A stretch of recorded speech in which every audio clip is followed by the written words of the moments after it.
Okay.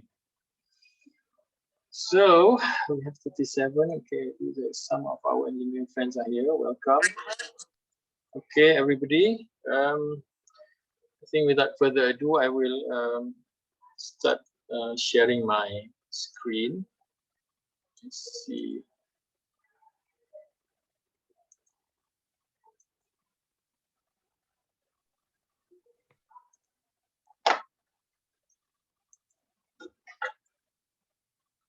Okay.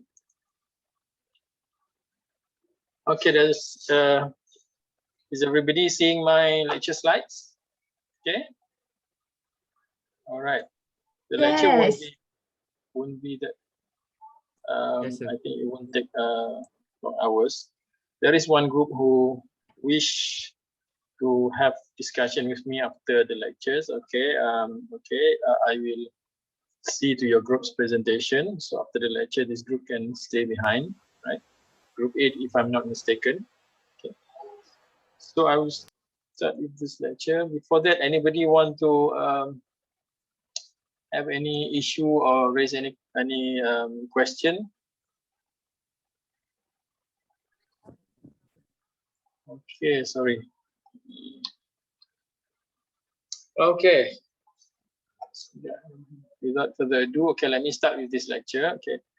This lecture actually is almost like a recap of what you have been through this semester, your exercises, the concept of innovation, but I'll try to summarize it and crystallize it.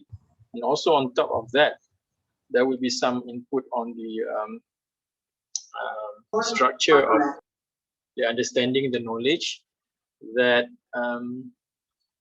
you would be able to theoretically answer some of the questions I prepared for the exam. Okay, as I have explained before, this has to be in an exam format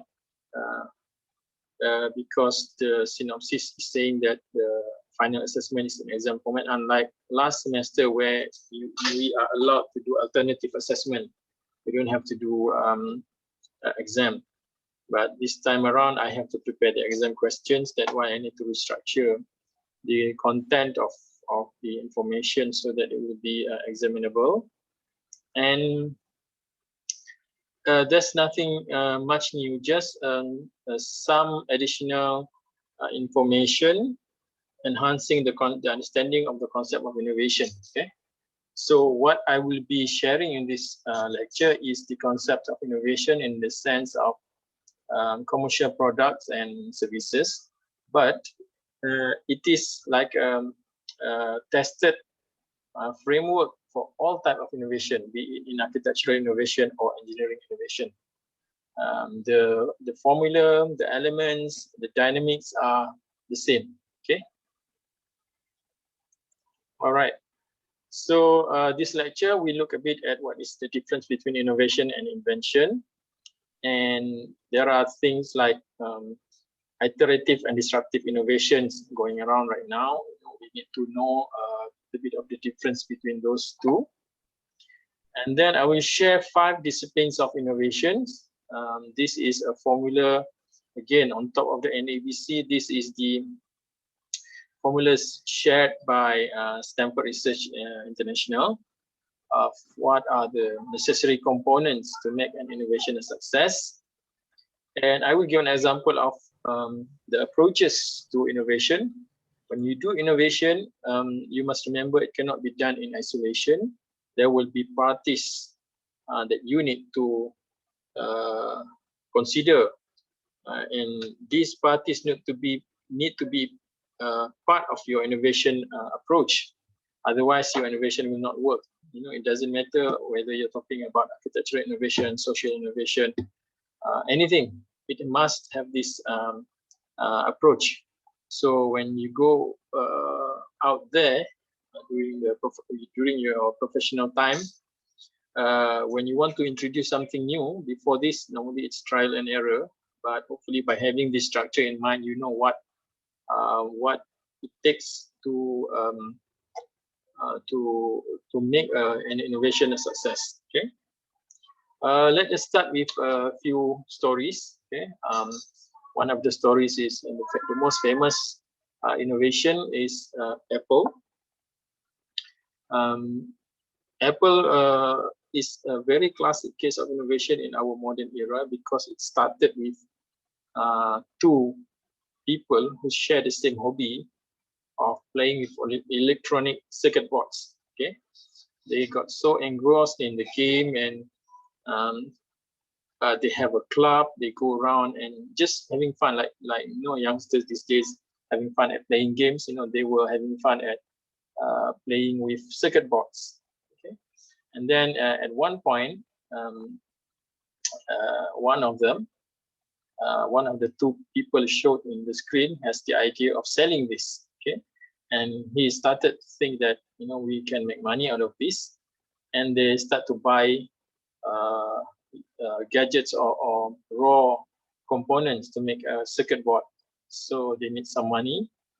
They were not very cash rich at this moment, and they sold their van for $1,300. Okay, so without anything, just buying things off the shelf, they sold the idea to a shop owner, a bicycle shop owner, who wanted 50 completed machines. Okay, and then what they did is they talked to many parties, even distributors who are willing to give them some money in advance so that they can prepare those 50 completed machines. Okay, and eventually, we know the story, they make money.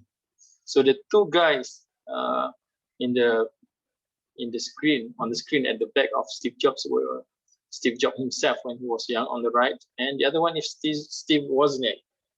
This has something to do with the lecture today of what are the components of innovation that would make an innovation work. Okay, so later on I will touch on this to people. Okay, sorry, this slide is in Malay because I took it from a presentation I did for an organization earlier, but it doesn't matter because I will explain what is happening here. Okay, the famous story of Orville and Wilbur Wright, the inventors of aeroplane. Okay, actually, if you really read the stories about them, actually they did not invent the airplane.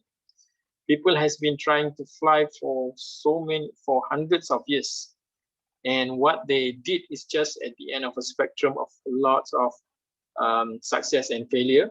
Okay, and what they did, which is different from others, is that they actually only introduce a control system that make an aeroplane safe to fly and land, and then they can maneuver it left and right, up and down. Because before this, most of the inventors, they only fly the aeroplane in straight line and hope they rise high and then just fall to the ground. A lot of accidents happen, so they have no control. So the innovation that they actually did is the invention of safe control and maneuverability of the airplane, and that's when it starts to become an innovation. I will later on tell you what is invention or what is innovation. So many people did a lot of invention of flying machines, but that didn't change anything. People still travel normally. People still use cars, horses, and so on and so forth, ships, trains. But when they introduce an invention that is the ability to control the plane, then they start to transform the way people travel. Okay. Let me just hold on a second. Yeah, I need to sort something.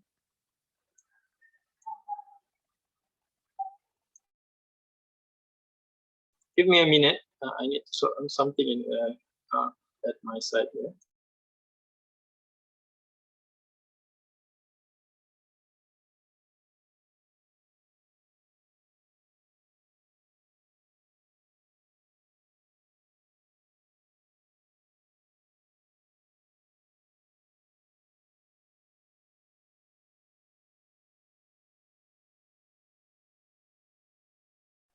Sorry for that. Let me Let's start again. Continue. Okay. Share screen. Share. Okay. So that was the story of Orwell and Wilbur Wright. Okay. So their invention was the control of the flight, but with that they innovate the way people travel. Okay. Another famous story is with Thomas Edison. Okay. He did a lot of invention. In fact, he invented almost like thousands prototype of bulbs. Okay, and he failed many times, thousands of times, but at the end he managed to finally come up with a bulb that works, that does not blow up at just after one use. Okay, and the significance of Thomas Edison is that he took it. He was among the first innovators who actually managed to do a mass production, to do commercial production himself. He was an inventor, but he also is the one who came up with a factory of producing a lot of bulbs and other inventions, so that it can be accessed by normal people, by the public. Okay, he had the idea of creating a factory to produce his invention, and because of this, the innovation of using electricity in the homes, lighting your homes happened. Okay, invention is not only with regards to technology and other physical materials. It can also be in the way you do things. Okay, there's a story of the Fosbury flop. It's a famous story of how an innovation in the way people do high jump change actually the sports for significantly. Then it changed the way the standard of the sports and the way people perform or achieve the feat in the sport. Okay, this is high jump. Back then, I think early 1900. When people do high jump, they jump like this. Okay, so the international standard, they can only jump about 1.5, 1.6 meters. And this is even in the Olympics. This is the way they jump. But then one day come a guy. His name was Fosbury. Okay, and he jumped it differently. The way he jumped is, by facing his back on the bar, right? And because of the way he jumped, he can clear a higher level of achievement, more than 2 meters. Okay, and the thing about this is that afterwards, all the high jump athletes do it this way. So he changed the sports, not only the way they jump, but also the level of achievement. People can jump more than 2 meters. Okay, so it is also an innovation because it changed the way people do things. Okay, and also it's slightly different innovation we understand today. He didn't get any money. He didn't copyrighted the way to jump, but people get the benefit of doing things better and better than normal, and because of this, people adopted the way. So innovation is not necessarily with regards to getting more money, or you just improve the situation or the way people do things. That is also considered as innovation. Okay, and then of course, when we talk about physical and technological innovation, we understand that well. In architecture, in engineering, we have innovation in materials, we have innovation in design. We change the way, even sometimes the way people live, the way buildings are constructed. In architecture, I have touched before, innovation not only in the style of the building, but the way projects are managed.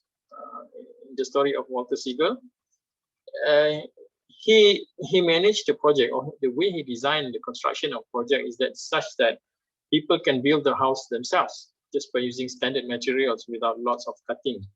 The use of modular system. So the innovation is not in a particular architectural style, but the management process, the design process, and the construction process. And the value of this is that it enables, before this, people need to pay a lot of money for housing developer, contractor to have a house. But by using his approach, people with not as much money can also have access for a decent housing. In fact, I have shared this earlier.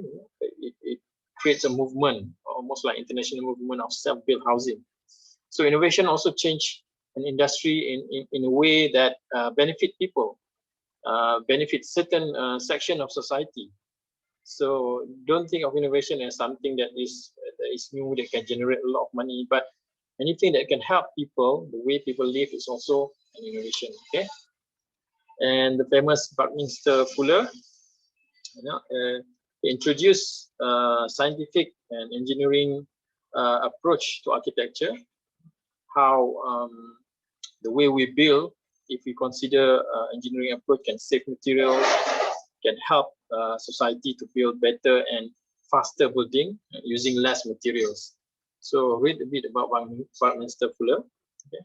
Even though his ideas does not directly impacted architectural industry in a big way, but the idea behind him actually led to the more high-tech approach of Norman Foster, Richard Rogers, Alsop and Lyle in the UK in 1980s. So it changed the industry in a way that it moves in certain direction that have certain values. Again, I remember about unique value proposition.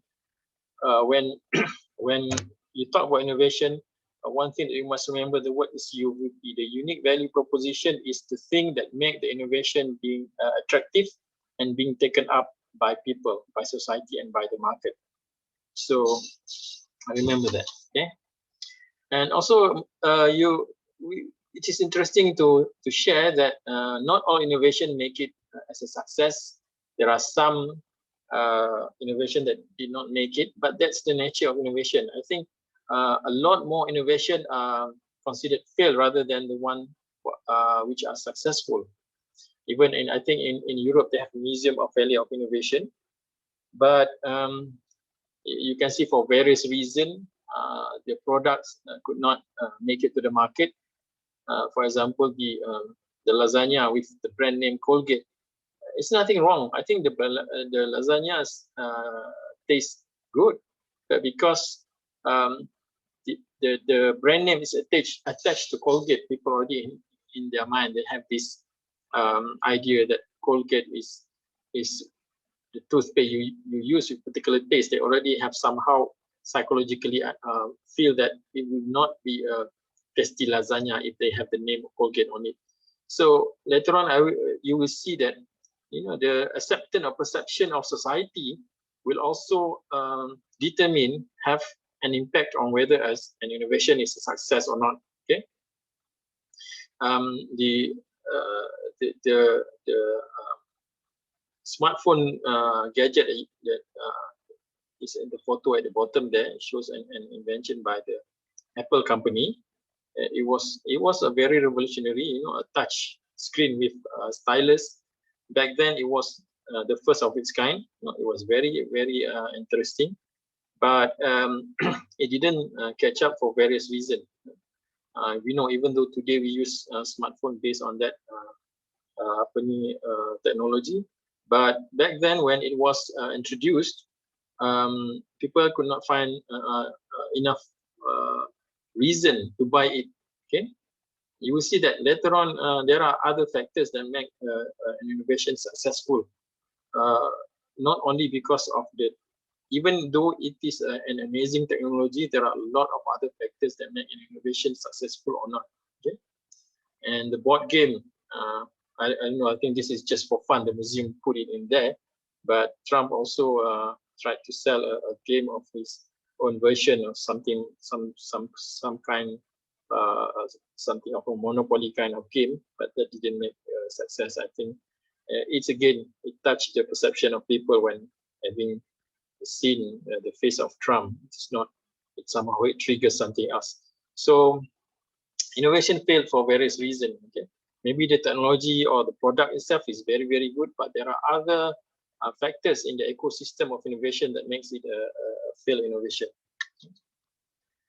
All right, now we need to, I think we need to be clear what is the difference between inventions and innovations. You know, sometimes they are used interchangeably. Okay? But to me, in my opinion, okay, it is useful if we can differentiate what is the difference, what are the differences between inventions and innovations. Okay, inventions are new product or services that is different and novel from the existing available products or services. Okay, it's just something new.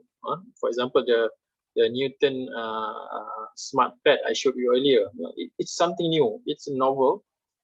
Nothing else was like that on the market, but it was not being adopted by society in great numbers. You know, it doesn't change the way people do business. Unlike the smartphone, okay?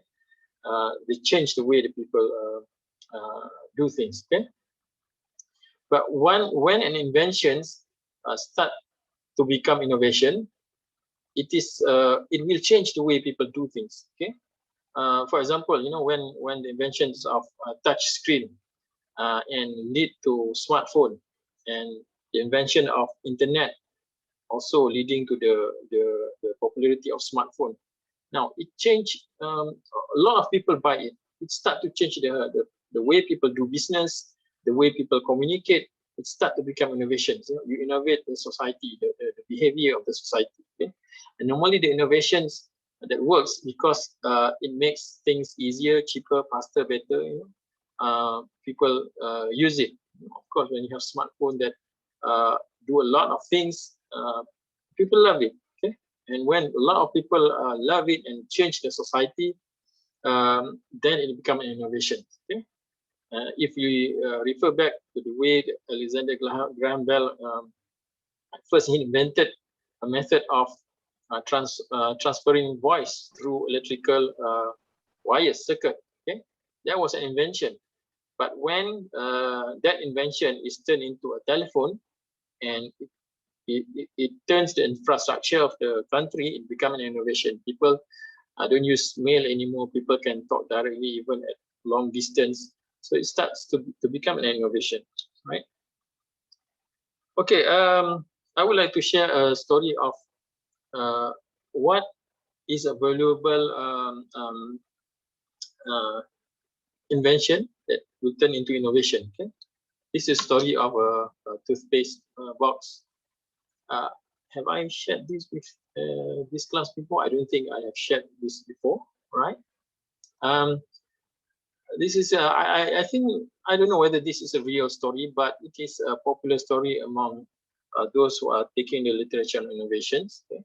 There is a company producing toothpaste, and they sell this toothpaste in boxes, just like we do today. But what happened is that there is some inefficiency in the way they produce the toothpaste. Sometimes the boxes come out empty. There is no toothpaste in the box. The way the machine is designed is not very efficient, maybe. So some of the boxes came out of the factory without any toothpaste tube in it. So what happened? This cost a lot of money to the factory, because you can imagine when you send thousands of toothpaste to customers, you know, to retailers, and they find it there are some empty boxes. They have to return it. You know, the company has to do some accounting to do reimbursement. You know, when you have a lot of these cases happen, it starts to eat into the profit of the company. So they think that, you know, we need to identify so that when these boxes came out of the factory, they will not be empty. You know, maybe some sort of a machine that will detect the weight of the box. If the box is empty, the machine will automatically check out or throw out the boxes, so they don't get sent out, and then they don't have to get to go through the hassle of people returning and wanting reimbursement on the empty boxes. So what they did is they engaged an engineering company to come up with a machine that can detect maybe the weight of the boxes, and then there are some ways of detecting this, so they can sort out the boxes very early in the factory without it going out. So there's an engineering company come up with a very sophisticated machine. They try to they put in some sensors, some mechanism. They can channel the product differently if it is empty, or something be done about it. But the sensors itself is a very interesting innovation. Even without maybe just put the sensors in some parts of the factory, they can detect where are the empty boxes. So it was quite the story goes that they invested in almost like $8 million in coming out with the new machine, which is smart enough to detect the empty boxes. So when they first used this machine, yes, it works fine. They can find that for every batches, all of the empty boxes being caught very early, so they can be kept at the factory or reused, so that it will not create the trouble. So all the empty boxes being caught by this machine, so they see that things are working very well. So and then something strange happened. They find that over a few months, there are no the number of boxes that is empty has reduced. The machine detect that there is no empty boxes coming through the machine anymore. They find that all the boxes that go through the machine are full, as if the machine could not detect any empty boxes. But it is working well, because all the boxes sent out, all the toothpaste sent out are not empty. So they were wondering what was happening. Is suddenly the boxing machine or the mechanics, the robot that put in the toothpaste works better, because the sensor could not detect any empty boxes. So what happened is they go to the factory floor, the managers, the bosses, trying to find out whether the suddenly, as if the factory has improved in reducing empty boxes, so much so that there is no empty boxes coming into the sensing machine. So what happened is that when they go to the factory floor, they ask the workers there, they say, how come that now we don't have empty boxes coming out of the factory? It seems that all the boxes are full. So they talked to many people. Eventually, they talked to one of the workers in the factory. They said, what happened? So the workers explained, when the machine was introduced, every time an empty box goes through the new machine, the sensor, the production will stop, so that the workers will go to the sensor and retrieve or throw away the empty boxes. So at first, this is what they did. Every time there's an empty boxes, they have to stop, and there is a worker that goes to the collection point and remove the empty boxes. And they start to get tired of doing this. Every few minutes, the production line stop.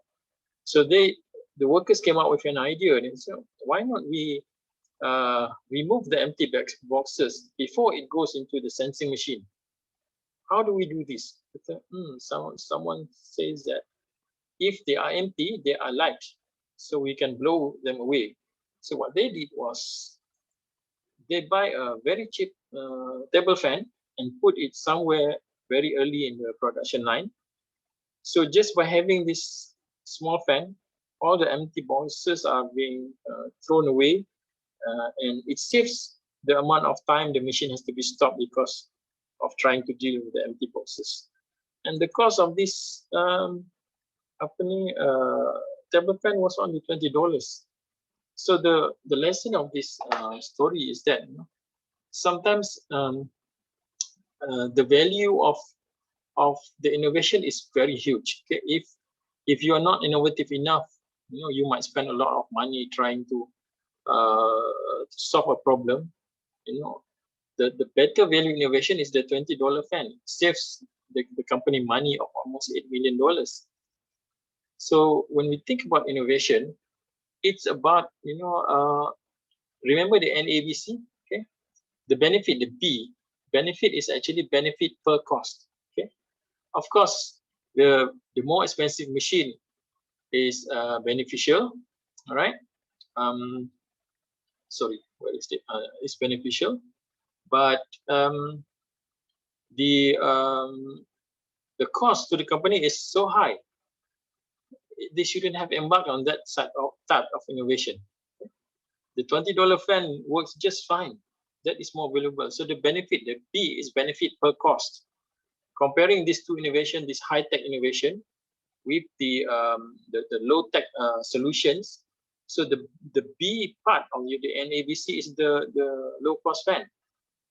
Okay. So one lesson that we can learn from this story is that when you do an innovation, cost is an important, or the benefit per resources used is very, very important. Okay. So you can translate this story into other parts of innovation. How can you solve a problem with minimum resource, minimum investment, okay, or minimum effort on your part? Okay. All right. So let's just move on. Okay. This was the story of.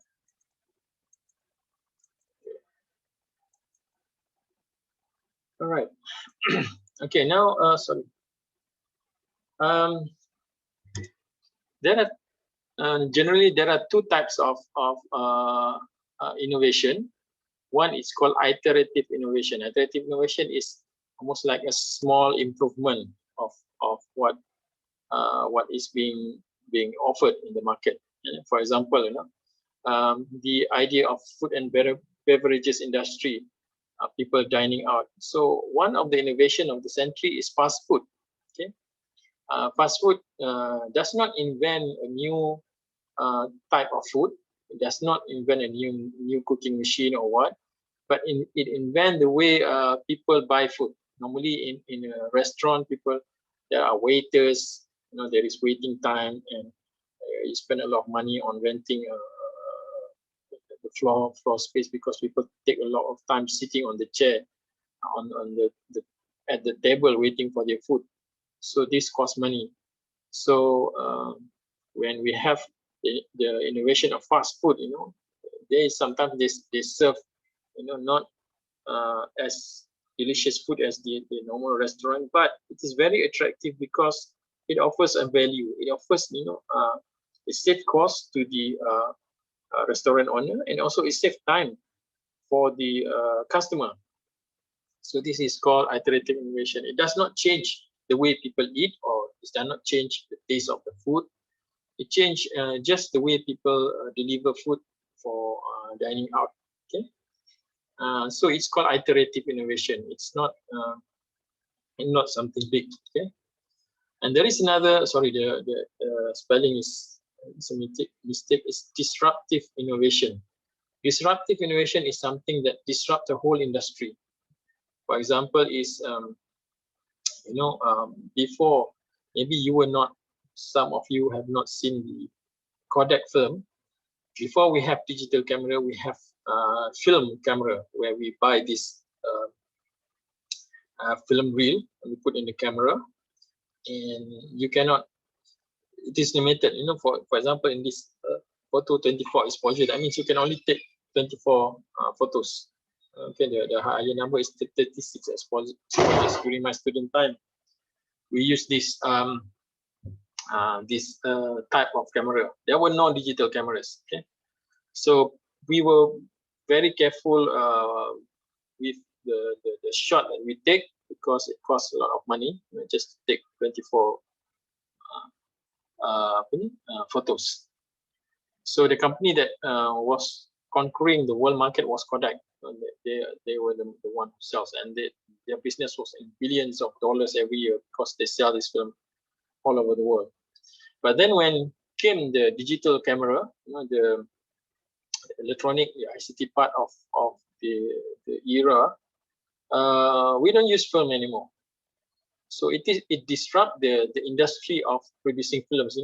Eventually Kodak, the giant company that sells film everywhere, they had to close down the operation and cease operation.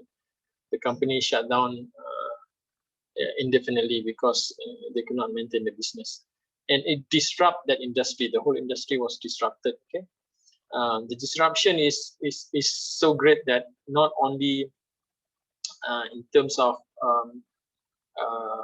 the way films are being marketed, but also the way people share information. Because now with digital camera, you can take thousands of photos without any cost to you. You can just delete your photos. With the film, you cannot do that.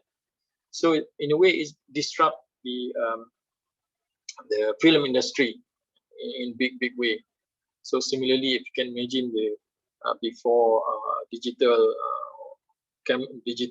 video camera, they have films, even more big reel of film to record. And this has also been disrupted. The industry is no more there.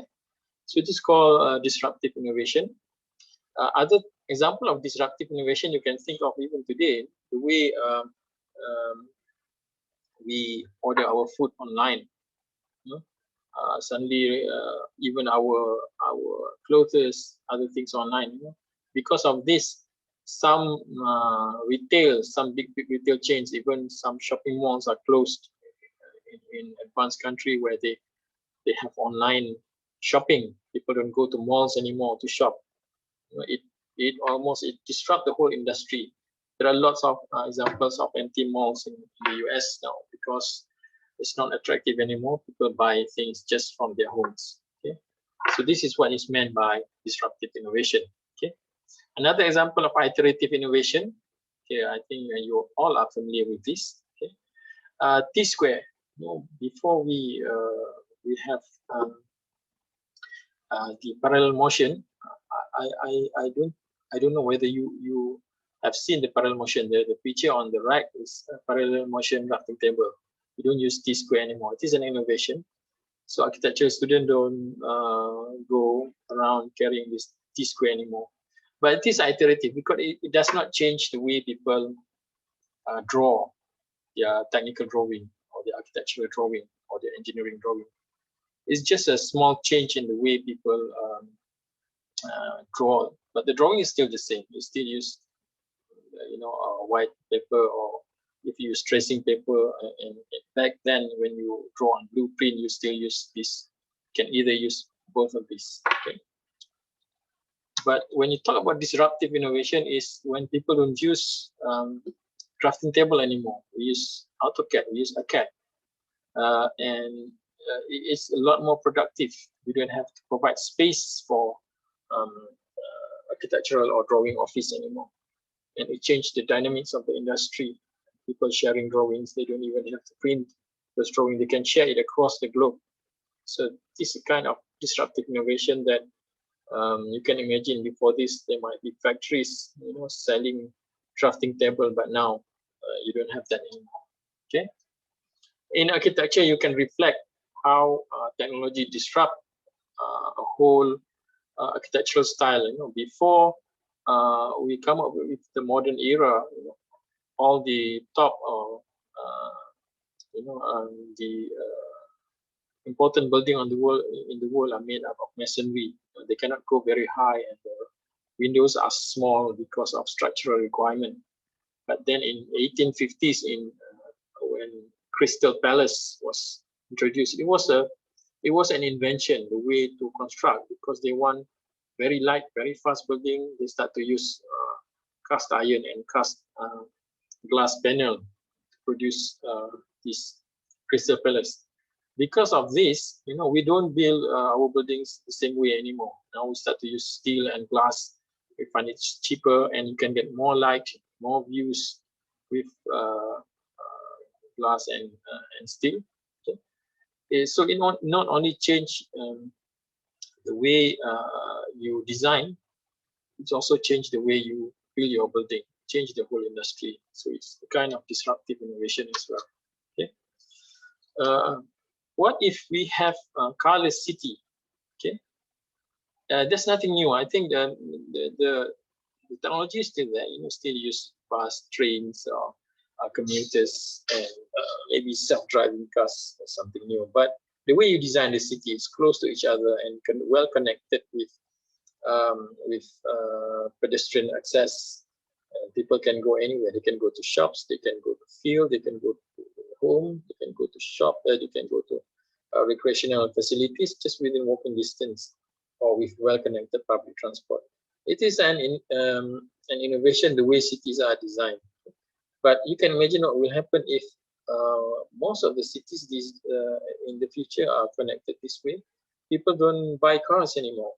Maybe only those companies. You maybe rent cars sometimes from time to time, just to go out, to go for holiday. But when you are in the city, you don't have the need to own a car anymore. Okay? So imagine the disruption to the automobile industry. Now the automobile industry is relying on every family at least with one car. That's why we have the proliferation of cars being used throughout the world. So these are something that architects can think about in terms of innovation and change the way society operates. Okay. All right, and then we move on to another item or another terms in innovation is the helix approach. What is the helix approach? You have noticed, and I have mentioned earlier, that when you do an innovation, so it's okay. You cannot do it alone. You need to take into consideration many factors. Sometimes you have brilliant technology, you have all the money, but you missed out on something. For example, in the earlier example, you missed out on the psychological response of people responding to the name Colgate. You missed that out. You didn't understand the society, and the innovation failed. Okay, so when they started with understanding innovation, they thought they need to understand at least three components. The government need to support the innovation. The business need to pick up and producing the innovation, and the university or research. University means R&D. You need to do thorough technological research and development so the product can be successful ones in the market. But then they soon find out that if you have this, you have government support. You meet all the requirement, the legal requirement, and the business spend a lot of money creating factories, producing the product, and the R&D provide lots of research to improve efficiency and productivity. If people didn't participate, didn't like the innovation will not go far. So they come up with quadruple helix. Now there are 4 components. Triple means 3 components, but quadruple means 4 components. Okay, so they were saying that you need to understand people. After all, the community is a society at large. They need to buy the idea. They need to agree with the idea. So when you design a product or an innovation or whatever service that you want to introduce, it must not only being picked up by the industry to invest, not only being approved by the government in terms of regulations, but it also need to be loved by the community, by the people. Okay, so that's an improvement of the triple helix into quadruple helix. But then lately, after from 80s and 90s, people start to talk about sustainability. Okay, now if you have products that is damaging to the environment, people will not buy it. Okay. Some advanced society, they start to think about the impact of the product on the idea on the environment. So now you have to have another component, that is the natural environment. If you have a product that is being loved by the community, being picked up by the industry and well researched by academia and R&D and government supported, but if suddenly somebody posts on the social media that, look, this product is very good. For example, let's say it's electric car. It helps society in a lot, but suddenly someone shows that the battery for the car is being the raw materials being imported from Africa, and there is this society being devastated because their hometown or their villages being devastated because of the mining activities to produce the material for the car, for the batteries, and soon the market will realize that this is not good for the environment and they will reject the innovation. So eventually we come to the point where we understand that for innovation to work, you need all these 5 components. You need the environment, you need the society, community, you need the industry who produce the product, you need the research and development by the university, the academia, and you need the approval by the government so that the product is safe and will be good for public use. Okay. Let us look at an example of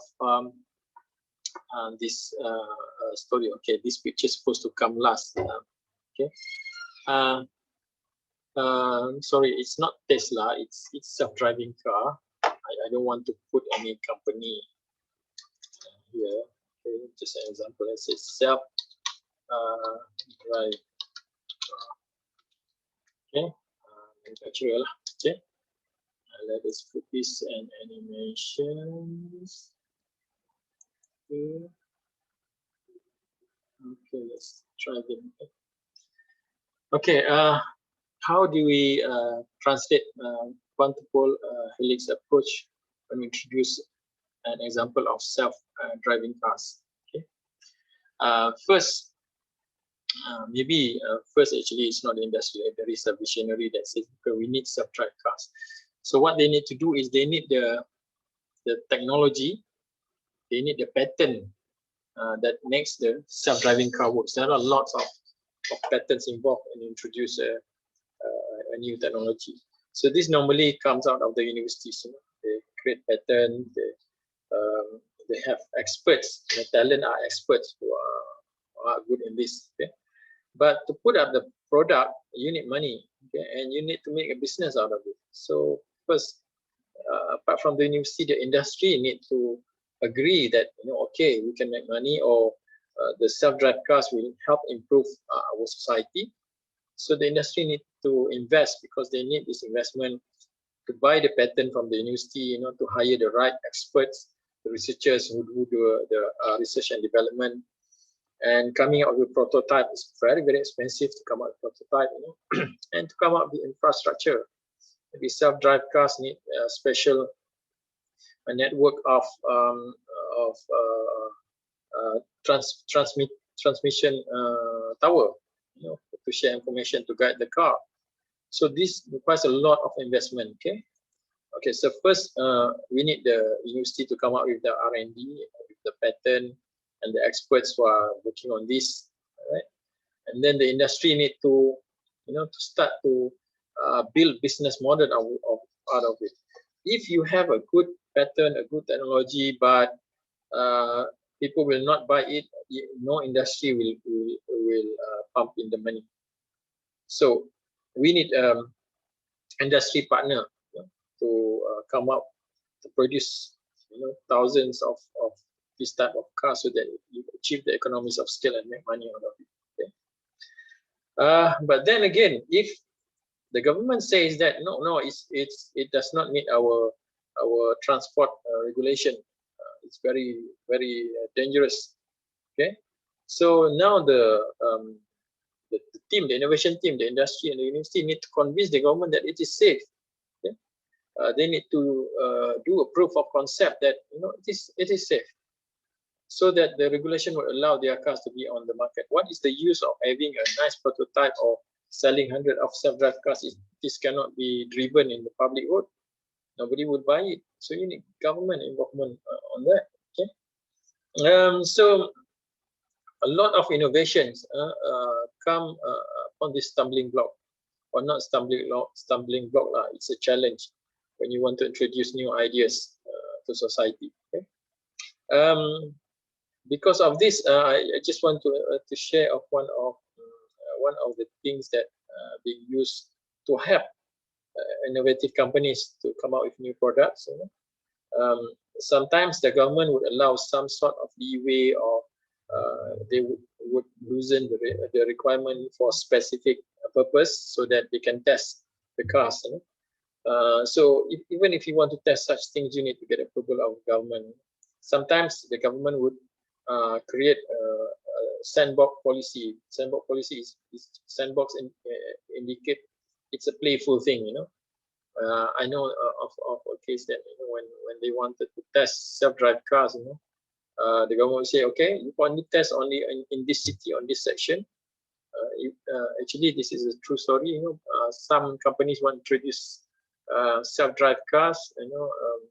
So the government create a sandbox policy that they can test, can use it in certain parts of Cyberjaya. I'm not sure which part, but that's a sandbox policy approval by the government. Okay.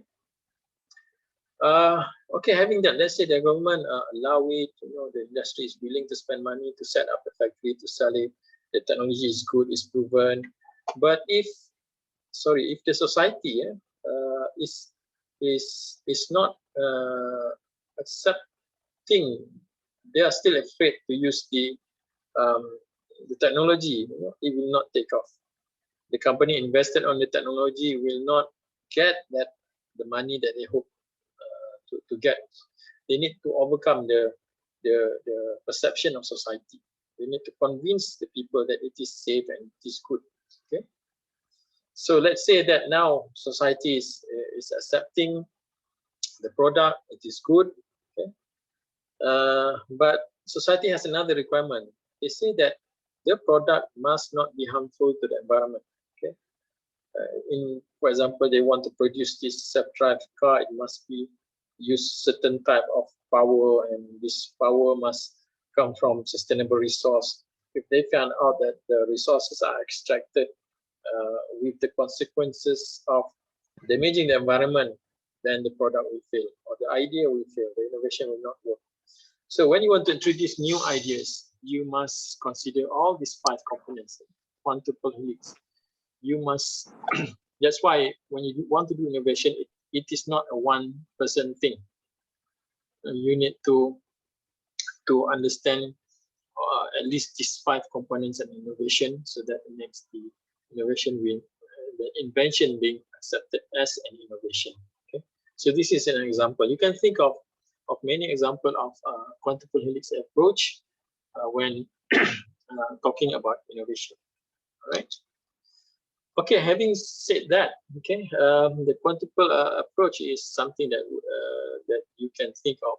You will have time for the exam of how can your idea be translated by using the quintuple helix approach of innovation. Okay, next we will move on to another topic, innovation. This topic has been taught by, again, Stanford Research International, and is being practiced worldwide. They're saying that the component of innovation, you must understand at least 5. You must have these 5 things. Okay, apart from the quintuple helix approach, that's the bigger picture. But you as a team or as a project, you must have these 5 criteria so that your innovation will work. Okay. I think after this, I explained these 5 disciplines of innovation. You can reflect again your project now and see how you can improve on your presentation to show that to have higher chance of success. One thing about innovation is the statistic is like this. Normally, only 1 out of 10 a new innovative idea will make it to the market or will be successful. So don't be disheartened if you don't get your ideas across. Okay. All right. What are those 5 disciplines of innovation? First, significant need. The need must be important and significant. Secondly, value creation. You must create value out of your innovation. If this has no value, then it will not be successful. Thirdly, you must have an innovation champion, somebody who is willing to go through all the phases of innovation, to approach all the quintuple helix parties to convince them. You must have a lot of energy. And then you, apart from the champion, normally champion is only 1 person, but then you need innovation team, the whole team, because it's a big job. you need the team to support behind the innovation. And then you need organizational support and coordination. This is talking about big companies. Let's say if you are working in big practice later on, okay. If your idea is only shared by you and your team, but not by the company or by the organization, then you will not be able to make it work. Okay, so remember this. Okay, what is important and significant is I have these two pictures here. Okay, both are very interesting innovation. One is the innovation is for people to enjoy eating noodles without worrying that they will have smudges or they will mengotorkan their dress or their hair, something like that. Okay.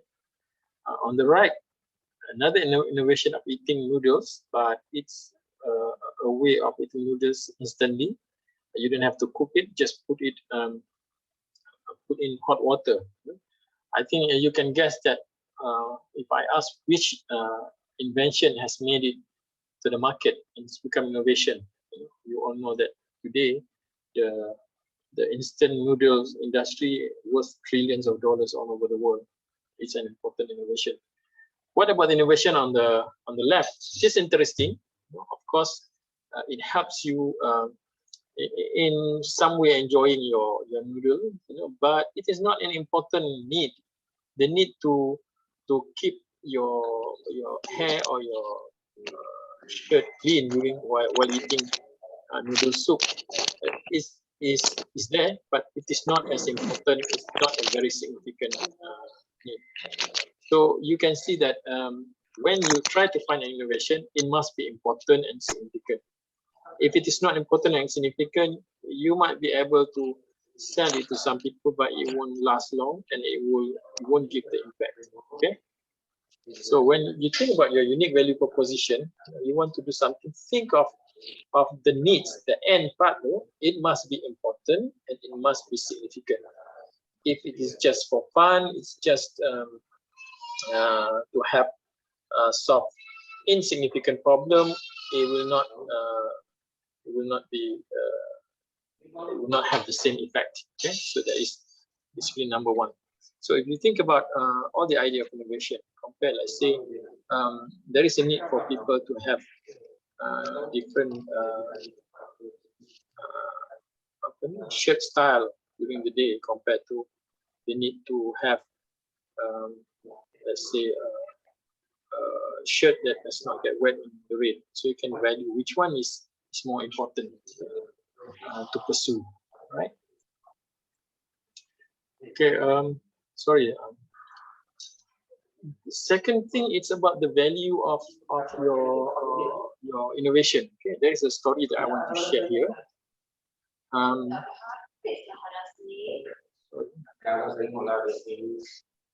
Is somebody want to say something? Sorry, I have not shared. Anybody want to say anything? Yes. Maybe I didn't put the... Ada ke? Tak ada, eh? Any question, you can stop me. All right, let me continue. All right, share screen. Okay. What about value creation? This has something to do with your unique value proposition. Okay? This is story of one innovative institution. One of the inventor find a way to many years ago to print metal using from a printer. Okay, normally before that, they could only print ink with printer, with digital printer. But somebody invented a way of printing metal. They can print iron, zinc, gold, or even silver. So when the boss of the company asked, okay, it's a very interesting innovation. What do you think? Who do you think will buy this invention? He said, they were thinking that with this kind of ink, they can produce better, greeting cards. They can have patterns of silvery, glittery kind of printer of cards. So they present the ideas to greeting cards company. One of the biggest greeting card company in the world is Hallmark. So they presented to them, okay, but it is interesting. They are interested, but the greeting cards company said, look, it is interesting, but we don't need to buy as much because we also have other type of ink, all the normal. The more important thing in our industry is the design, okay, not just the ink that you use. So when they evaluate the potential of that metal printer in the greeting cards industry, maybe it comes to about maybe a few millions a year, right? So the value is not that interesting. It's not that attractive. So after sometimes maybe 1 or 2 years, the boss of the company happened to talk to another inventor. So this inventor has invented something else. They invent a machine that can detect metal pattern.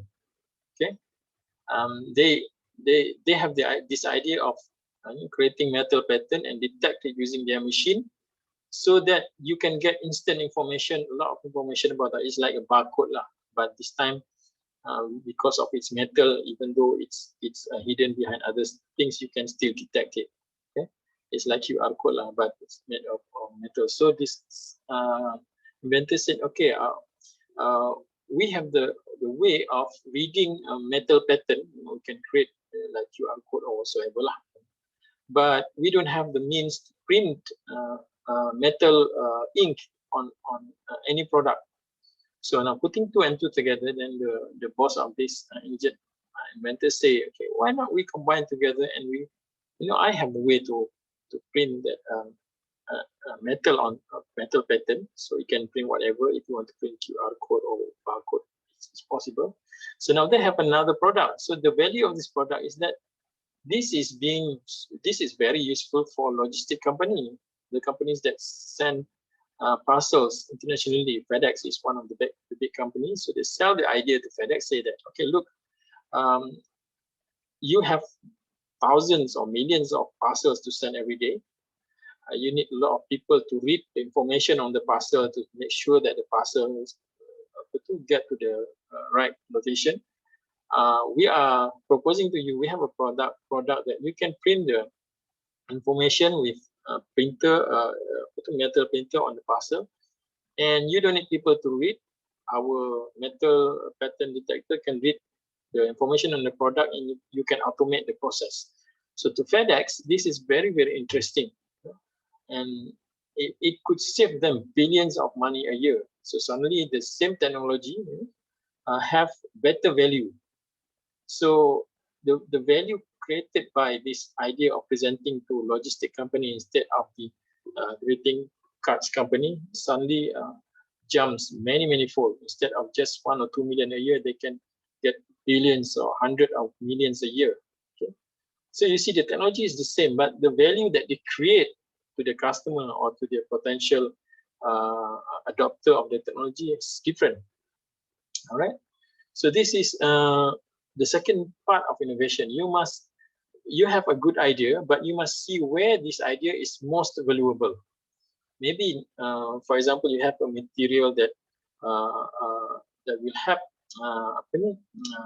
you to construct building very, very fast, but you were presenting it to the normal or the conventional contractor who also, even though they want to build it fast, but they have no need to pay extra more.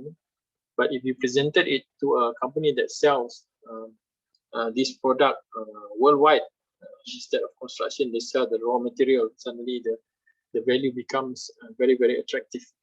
So you need to create the value out of your technology. So the way to do this is for you to have very big exposure of what industry or what scenario or what context where your product or your idea will be most beneficial.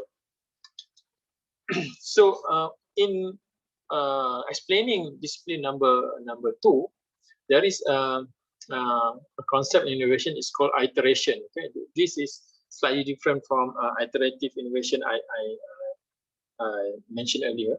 This iteration or iterative process, this is a key component in innovation. Okay, so what you do is you test an idea, just like the story of the inkjet printer. You test it in one industry or you test it to one people, and you find that the feedback you get will give you new ideas. So you will come up with a new value, even though it's with the same technology, but you come up with a new value or a new proposition or a new proposal using the same components. So this process is called iteration. You go back to the drawing board, you change the philosophy, you change the concept, not necessarily change the technology or the idea at all, but the context of the idea being presented. So this is called iteration. You go back to the drawing board and you go around and around. You propose to many parties. You start with objectives, and then you evaluate alternative ideas. Okay? Then you come up with a prototype. Then you validate with one party, and then you get the feedback. When you get feedback, you plan for new objectives, new alternatives. So this iteration is normal in the process of innovation. So let's say your idea of your innovative architectural idea, you want to present the idea in one context, okay, in one party. You find out that they are not very receptive, but you suddenly find that the value. For example, your idea is for a gallery. You want to produce your installation for a gallery. Maybe the gallery is not is not the best place, but when you tested it to school or to a government office, then the value becomes higher. So that's why iteration is very important. That's why I say when you do your presentation, try to do more than one presentation. Normally, your first presentation, you will find a lot of weakness in your idea, in your presentation, and the way you put up your ideas. But when you get the feedback, then you change your proposal. This is an iterative process. Normally in design, when we do iteration, we just propose a design, you go to your studio tutors, they will comment and go back to the drawing board. That's normally, there's also an iteration process. Okay? But sometimes innovation is, the iteration is, you test it as real as possible. You almost like want to sell the product already or to create the idea already. So that's why it's important for you in this project to go to real people, to real stakeholders to get their feedback rather than just me as the studio tutors. Okay, so iteration is very important aspect.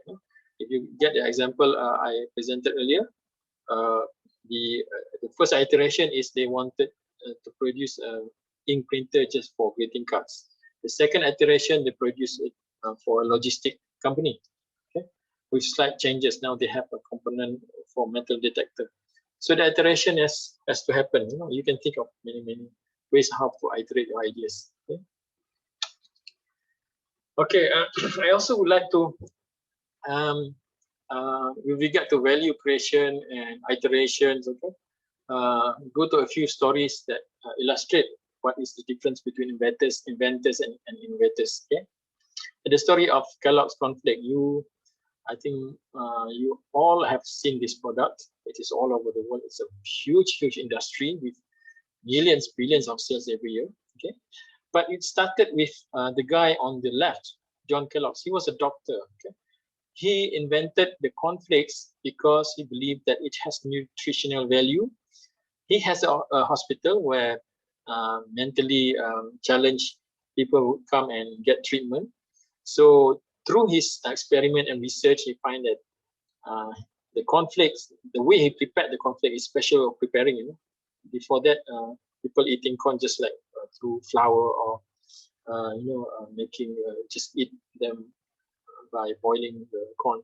But he introduced flakes, with special way of doing it. He did a lot of research, and he find out that people love the idea, even it's beneficial. It has nutritional value for his patients. Okay, so the value that he proposed for his cornflake is for his own hospitals. Maybe there are 100 or 200 patients, so that was his value. He said that this is valuable. On the right is Will Kellogg's, his brother. On the other hand, his brother is not an educated person. He was just a a school leaver, but he worked for his brother. But he has the bright ideas that, look, your conflicts is actually very, very attractive for the public. The public will get the benefit, but we must invest on production line, big factories, machines to produce this. But John Clark, the doctor, the smart person, said, look, you are just you are uneducated. You just want to make money.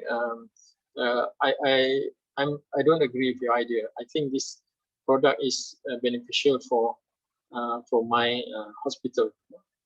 But if you follow the story, it's very interesting how this uneducated brother actually go around, asking people, pleading his brother to give him permission or license to produce that.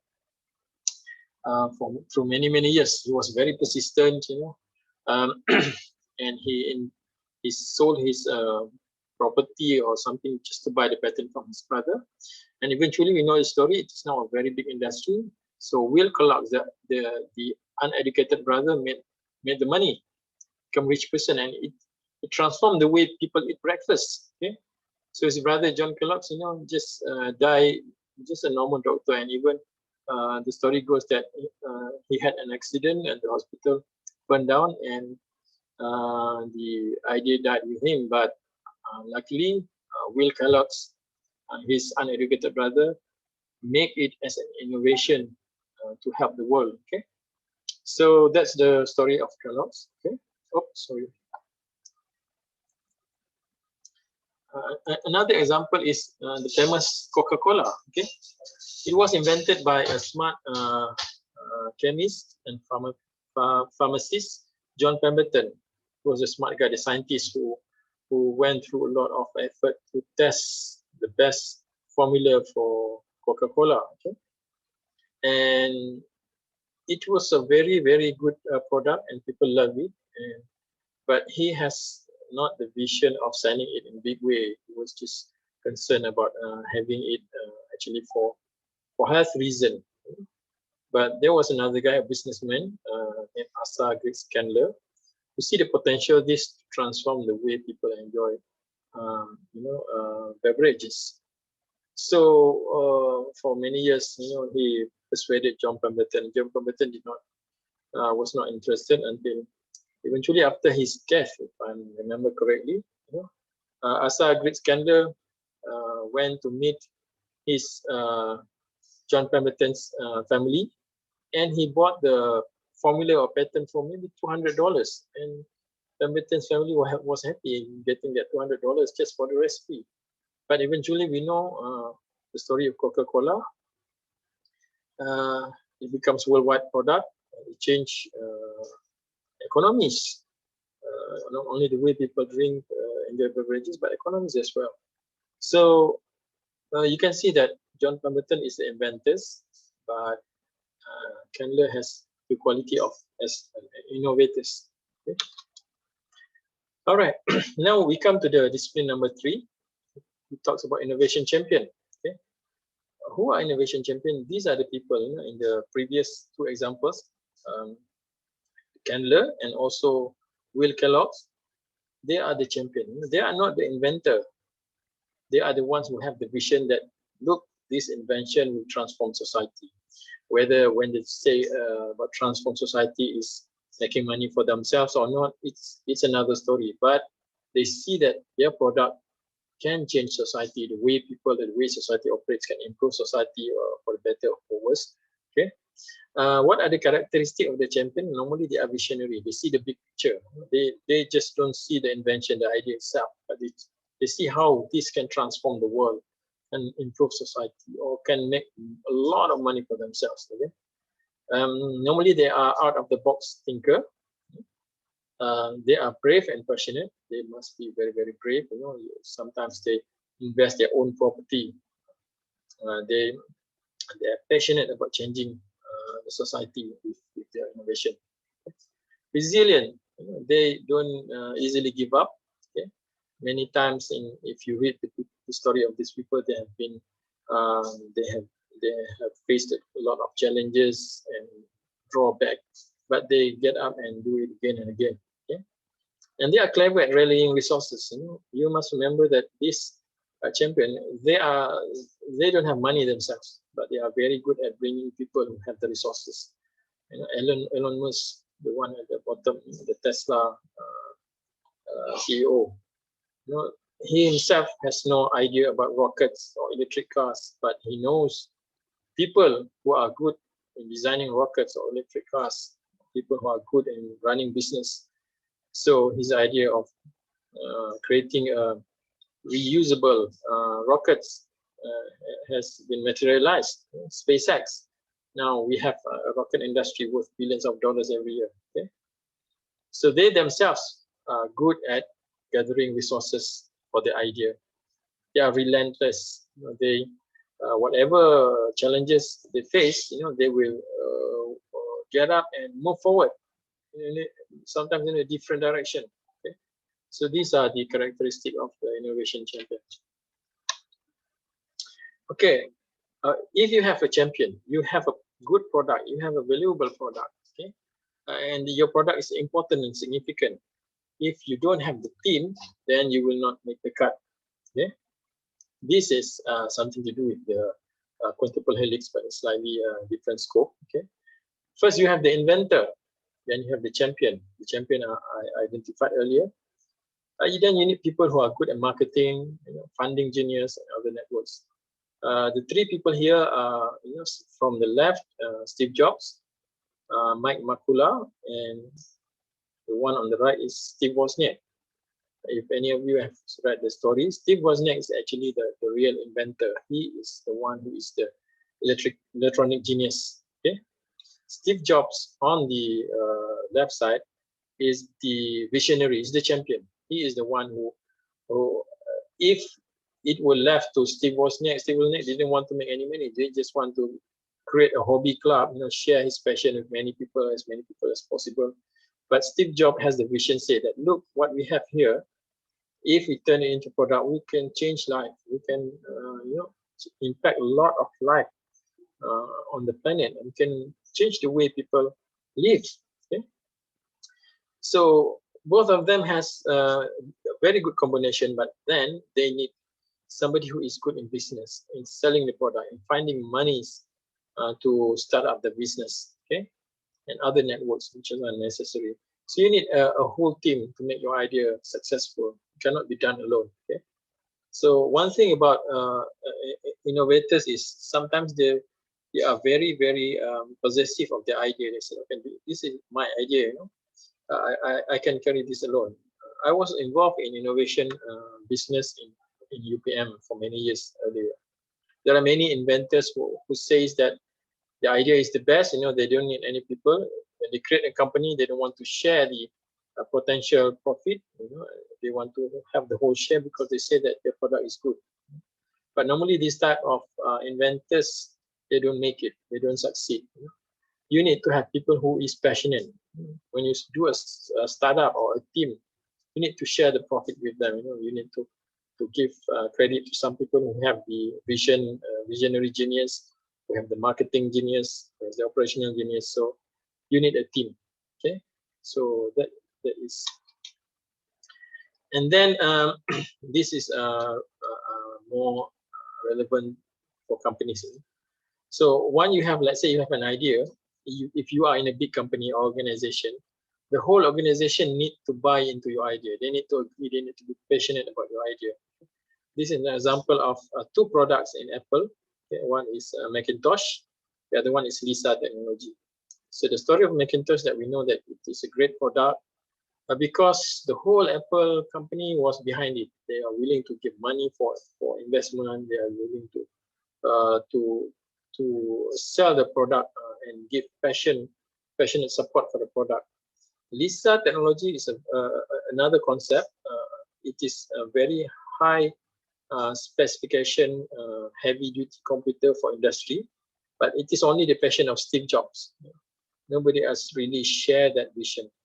The company was not really enthusiastic about that part of the product. So the story goes, Macintosh make it to the market. Lisa did not do very well. So the lesson here is, when you have an idea, make sure that it got buy-in from many parties in your organization. Okay?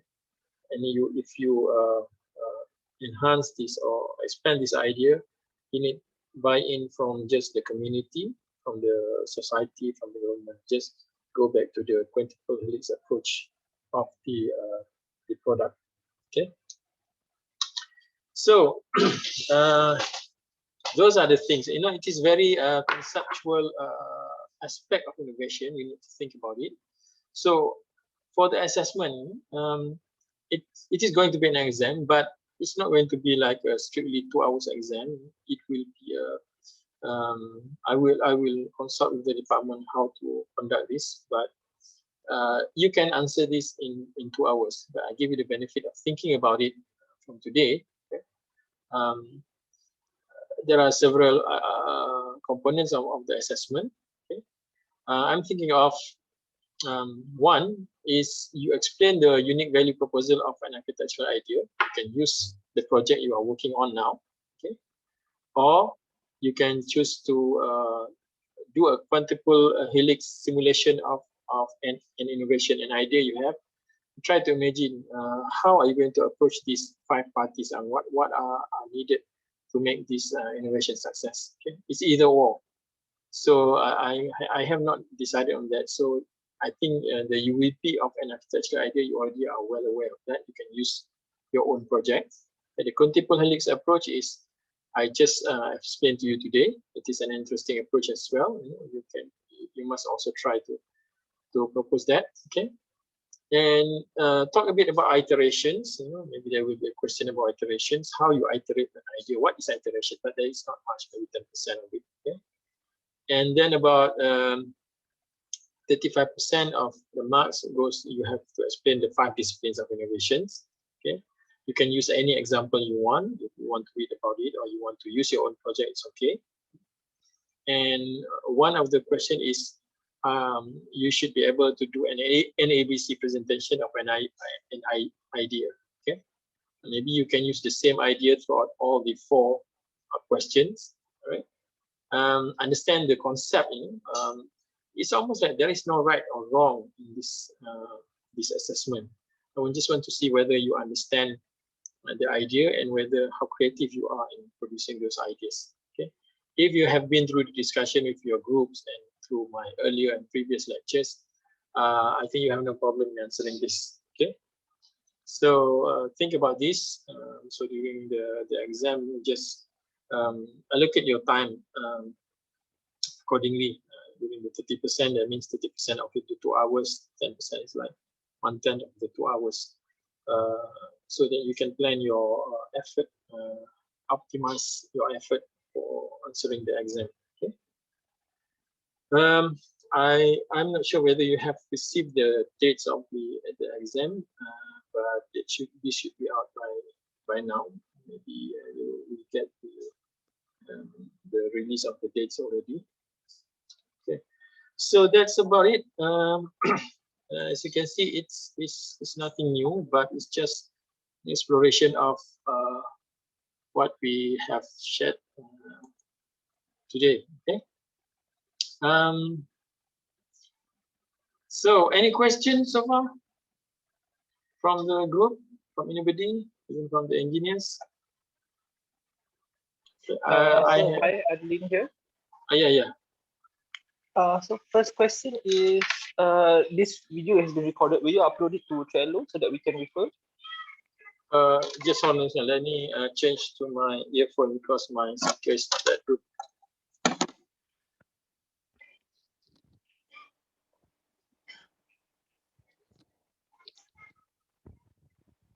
Okay, can you mention the question again? Hello. Yeah. Can you hear me? Okay. Yeah. So first question tadi, will this video be uploaded to Trello so that we can refer back your slides and everything that you've talked about? Yeah, I will. Yo. Okay. Second question is, in that case, the exam would be self-opinionated lah. It's not fully factual. We can. Sorry, I missed. What was it? Can you say that again?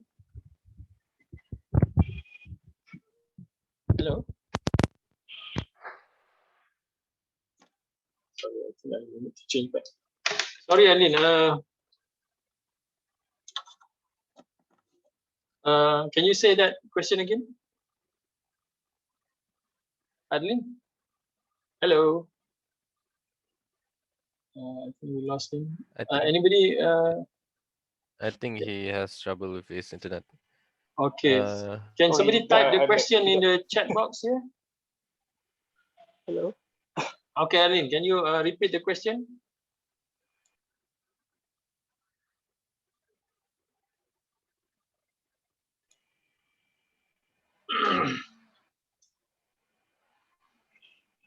Can you type the question if you have problems with your microphone?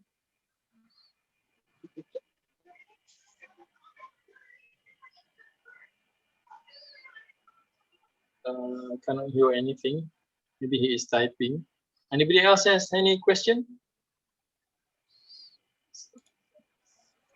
Oh, is the exam is self-opinionated and not factual? Yes, it is your opinion rather than facts. Okay, but you are free to Google the facts if you want to support your argument, right? Is that clear, Adeline?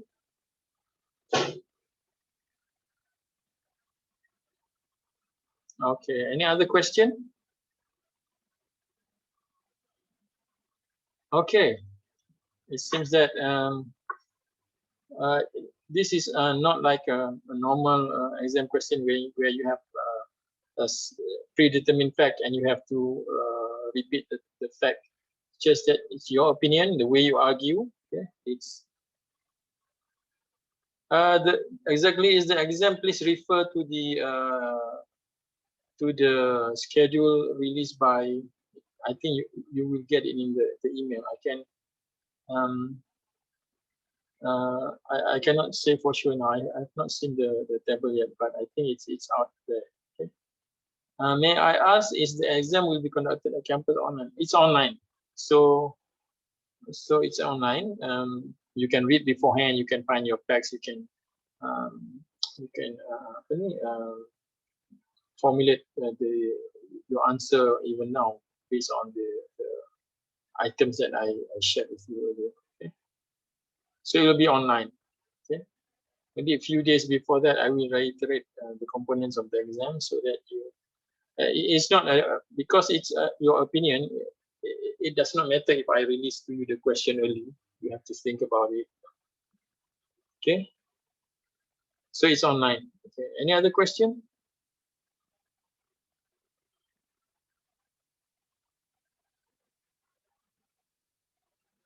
Okay. So that's it for this semester. I think you are still working with your video. I hope you do. Okay. And try your best to find at least one real presentation and feedback. So far, one group has done that. Well done. It would be good if you can do another one with an improvement of what you have presented. If it's not, if you can't, it's okay. I will assess based on the video you submitted. Okay. The beauty of you doing more than one is that you get the benefit of iterations of feedback and improvement. Right. One group asked me to look at the letter when they sent out to other organizations. I think I will share the letter later on for the template for the components of items that when you reach out for other organization, you have to mention that you are students of the university and you are looking for specific presentation session. Okay. I think it was, who was it? Is that maybe you can share the letter you sent out to Frame so that everybody can benefit from that. Okay, I'll share with share with the class. All right. Okay, Hanisa Razak sent engineer attendance link. Oh, this is for attendance. Okay. For this group attendance, I just get it from the recording of this. Oh, cannot, because some of the names I cannot recognize. So maybe for the architects, please sign in your groups the attendance for today, your Trello card. It's just a formality. I need to put it in, otherwise I cannot use the Putra Blast. Okay. Okay. What else? What else? Okay. Any other question? At the end of the semester, after you have we do the assessment, I'm thinking of we all get together again online, to discuss on your experience and your sharing of your presentation. So before I do the final assessment. So good luck for your exam. Keep safe, be safe. Okay. And if you have any question, feel free to ask me. I'm still open for tutorial and consultation. But first, make sure that you have approached the stakeholders and you come back to me. If you want my opinion before you go out, then I cannot tell you much, because I need that feedback for you to discuss, right? Okay, I think that's it from me. I will then now, let me stop this recording.